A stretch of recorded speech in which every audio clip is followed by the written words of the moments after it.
আসসালামু আলাইকুম কাকু, ভালো আছেন? কেমন আছো? ভালো আছি এই মোটামুটি। কাকু ভালো থাকমু কি, ওই ঘটনা হয়েছে একটা বিষয় নিয়ে মুই ওই বেন্যে রাত্রি হইতে ভাবতে শেষ। কি বাবা এরকম কি নিয়ে ভাবতেছ? এরকম ভাবতে আছি যে ওই ছোটকালে পড়ছি, রচনায় পড়ছি, সব জায়গায় পড়ছি, একটু পড়ছি আর কি। কয় গৃহপালিত পশু কয়টা এবং কি কি। এখন এই যে ছোটবেলায় যা পড়ছি এই এখন কাকু মুই মিলে পারি না। কি কম এই যে এত বড় হইছো, লেখাপড়া করছে, আমি লিখতে পারো না। না আরে পোলা ভান, এত মা যে কোনো মানে তোরে কইলে আর তোরে তো মনে মন্দ কইবে। এখন আপনি একটু মোরে কইয়ে দেন যে হেইয়া কিরম কি।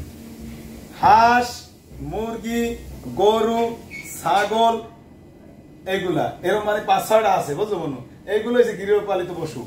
এখন মোর দ্বারা কেমন জানি লাগে কাকু, মই আপনি যে কইছেন কি কইছেন, হাঁস, মুরগা, গরু, ছাগল, বেড়া, মহিষ, ধরলাম মহিষও ধরলাম, ঠিক আছে, কৈতুর এও আছে।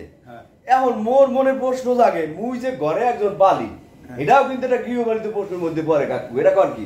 আরে বাবু কি কগো, বৌমারে এখন গৃহপালিত পশু বানাই লাইছো? আর সুবহানাল্লাহ, ভুলে কই এলাইছি। আরে আল্লাহ এ কাজ গো তোমার বাপ কি আছে? আরে বাবু শেষ এর খাইছ তো? বাবু তোমার কথা বাদ নাই। কেউ দেখছে না, বলছে না? না কেউ দেয় নাই।